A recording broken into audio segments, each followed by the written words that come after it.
달러 투자의 목적은 아주 간단합니다. 달러 투자뿐만 아니라 다른 투자들도 모두 그러하듯 돈을 벌기 위함이 그 주된 목적입니다. 그런데 돈을 버는 것은 또다시 크게 두 가지의 목적으로 구분됩니다. 자산 증식과 현금 흐름 창출이 바로 그것입니다. 돈을 벌면 자산 증식도 되고 현금 흐름도 만들어지게 되는 것이 아닌가 하는 생각이 들 수도 있습니다. 하지만 이 둘 중 어떤 것에 더 집중하느냐에 따라서 투자의 방법과 그에 따른 결과가 달라지기 때문에 미리 정해놓는 것이 더 효과적입니다. 자산 증식을 목적으로 하는 투자는 비교적 그 시간이 오래 걸립니다. 물론 운이 좋으면 단기간에도 큰 투자 수익을 얻을 수도 있지만 적어도 확률적으로는 그렇다는 얘기입니다. 부동산을 매매할 때를 예로 들자면 집값이 1년 만에 2배가 되는 경우는 아주 특별하고 희귀한 상황이라고 할 수 있지만 20년 동안 2배가 오르는 일은 인플레이션에 의해서 비교적 자연스러운 상황이라고 할 수 있을 것입니다.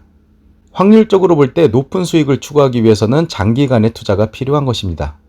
하지만 여기에 치명적인 약점이 존재합니다. 20년을 기다렸는데도 집값이 2배는커녕 오히려 내린다면 어떻게 될까요? 투자는 실패한 것이 됩니다.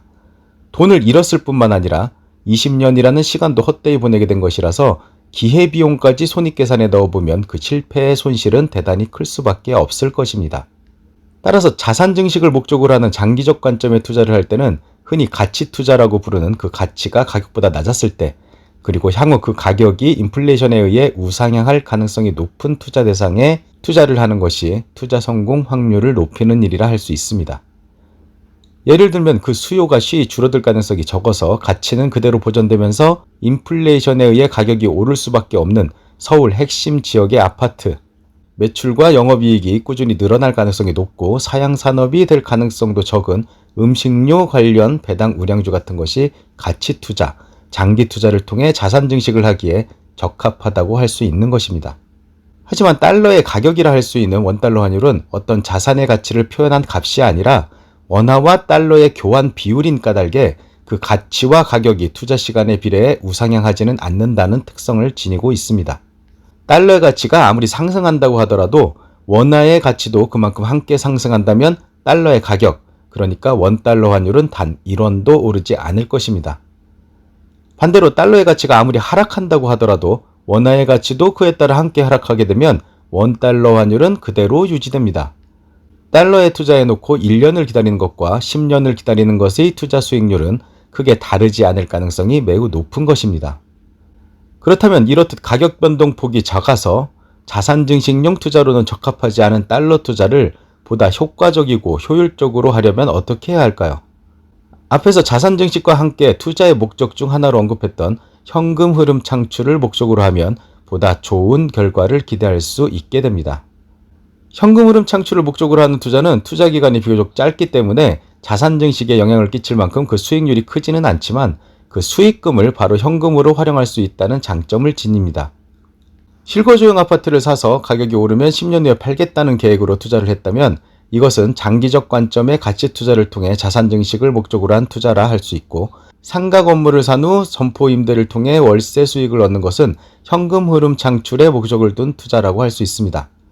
물론 10년 후에 상가의 가격이 올라서 현금 흐름 창출뿐만 아니라 시세 차익을 통한 자산 증식 효과도 얻을 수 있기는 하지만 자산 증식을 목적으로 했던 투자가 현금 흐름 창출을 포기하거나 크게 기대하지 않듯이 현금 흐름 창출을 목적으로 하는 투자도 그 결과가 자산 증식으로 이어졌다 하더라도 기대하지 않았던 수익 정도로 보는 것이 합당할 것입니다. 달러 투자는 그 투자 대상의 특성상 투자 규모와 투자 기간에 대한 투자자의 선택에 의해 자산 증식과 현금 흐름 창출 둘 중 하나의 목적을 두는 것이 비교적 원하는 목적에 가까운 결과를 가져다 줍니다. 원달러 환율이 1,000원일 때 똑같이 달러에 투자한 A 투자자와 B 투자자가 있다고 가정해 보겠습니다. A 투자자의 목적은 달러 투자를 통한 자산 증식이고 B 투자자의 목적은 현금 흐름 창출이 그 목적입니다.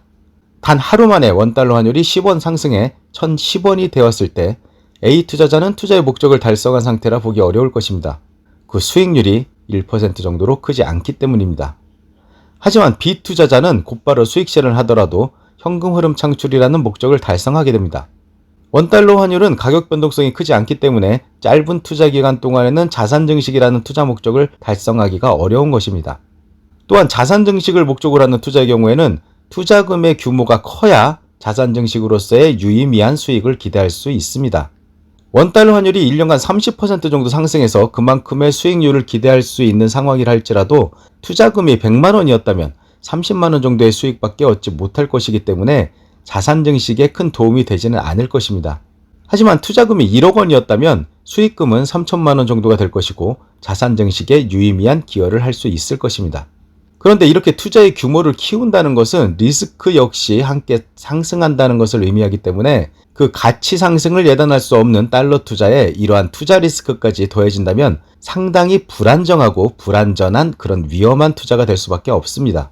달러 투자가 장기 투자 그리고 자산 증식을 목적으로 하는 투자로 적합하지 않은 이유입니다.